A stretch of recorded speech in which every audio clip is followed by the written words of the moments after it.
Hi, I've just been baffled. It's like mind blowing to see the number of Christian couples, going into the courthouse just to dismantle their marriage.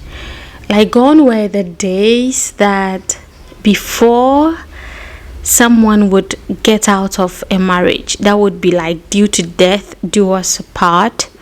It wasn't something so fun to be called a divorcee or they've been separated. But now, a whole lot of reasons affect Christian marriages. And I don't want it to be like, oh, the devil is at work, the devil is at play. I think Christians are just woke now. It's like some people will not just accept certain things from their spouses just because they are married. No. And it's becoming an issue, it's becoming a problem. Recently, I saw a lady who posted on Facebook that she was in court, and out of 24 cases, 22 were about marriage divorce. That it keeps getting worse and worse. Right now, I think it is not just about getting the right partner, being the right person. It's not even enough for you to be the right person. I just want to believe that it's the grace of God. It is the grace of God. And the fact that you would decide to stay in marriage, there are a few causes, right, that affects Christian marriages that leads to divorce. And one of it, the most leading cause of divorce among Christians is sexual immorality. Like, that is the topmost cause of divorce in Christian marriages, which is cheating, like adultery. And when the people were asking Jesus, Moses has, can they now divorce and all those things, because in the previous moment it was like that. And Jesus was like, no, divorce wasn't just simple, separation wasn't just simple, but for the hardness of heart, that is why Moses allowed it. So right now, like in the society that we live in now, a lot of spouses do not want to accept cheating. They don't want to accept sexual immorality. Is it not an irony to be a Christian and then still fall into sexual temptation or fornication, and which will later on affect your marriage? It's serious. The second one is abandonment by an unbeliever. An unbeliever here, I would say, is like a churchgoer. Because as a Christian, I don't know how you would abandon your spouse. But according to 1 Corinthians 7:15, it says that when an unbeliever decides to, walk out of the marriage, fine. Then you have to succumb to their wish. And if you got married to someone who is unequally yoked with you, which is also an unbeliever, it sometimes will lead to divorce. And then we have abuse such as physical abuse, verbal abuse, sexual abuse, financial abuse, mental and psychological abuse. Christians are taking their mental health seriously these days. And once their spouse tries to take that serenity from them, it's not easy. Like, they will not just let you have it. You see, so Christian couples or Christian men or women who think that they can just behave anyhow because they are married to Christians, you would not have it lightly with them. They will not accept that to happen, and that can also lead to divorce. And then we have addiction such as pornography, masturbation, drug or substance abuse. All of that can lead to broken homes.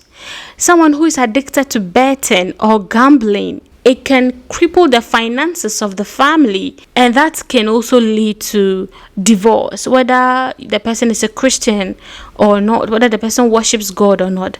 An addiction is a marriage breaker. That affects marriage so much more than you can even think of. We also have financial problems. Financial problems is also part of the reasons why Christian marriages are breaking up.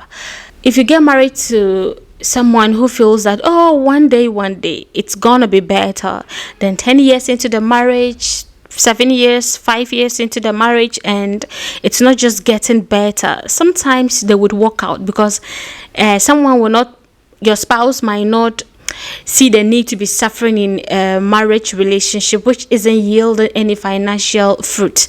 Sometimes the burden alone on the man can lead the man to run away from his responsibilities, especially when you have a family of 3, 5, 7 or more. The financial burden on the man can let him run away. We've had stories whereby the woman gave birth to quadruplets or triplets, and the man ran away because he couldn't fathom the financial burden on him. You see, so financial burdens can affect a Christian marriage, even leading it to a divorce. And lack of commitment tops the chart in non-Christian relationships, right? Lack of commitment, like it will surprise you to see the harm done in a Christian home where there is lack of commitment. Like I said, Christian women these days, should I say they are woke? They are woke to the extent that if you are not doing your responsibilities, it's not like our parents, where our mothers used to go to the market and hustle, try to grind for the family and taking up the responsibilities of both the man and everything. Like, you need to be committed in a Christian relationship. For to even start with, if you are not committed as a godly man, you are not, your wife will leave you. Yes, like, lack of commitment tops the charts when it comes to divorce. You must be committed. You said the vows at the altar. You must be accountable to that. It's not like you just saying a promise to somebody and not fulfilling. Like, marriage is more than just a promise to an individual. God was your witness, the deaconess, the elders, the church members, and all the invited guests, the strangers that came, stood as a witness to your commitment to your spouse. And what makes you feel that later on, when you start to break those commitments, your spouse is going to have it like it is not going to be a good thing. Lack of commitment causes divorce in a Christian home. Then communication problems. People who are not, spouses who are not able to communicate effectively and assertively to their spouses can cause divorce.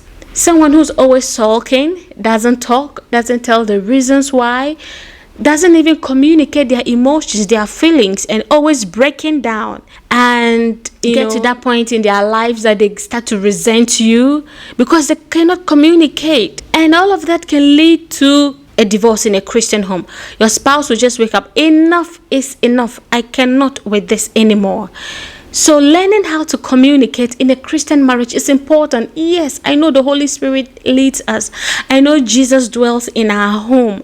I know you are a Christian, you pray. But that is not enough. You have to speak to your wife. You have to communicate to your husband. If you're not able to do these things, it can lead to a divorce. It doesn't matter you're a Christian, it can lead to a divorce.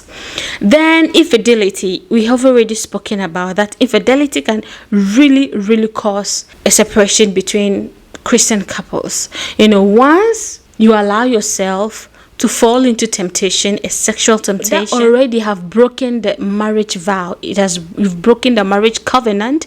You've broken your wife's trust. You've broken your husband's love, care. Infidelity is a lot to carry on the betrayed spouse.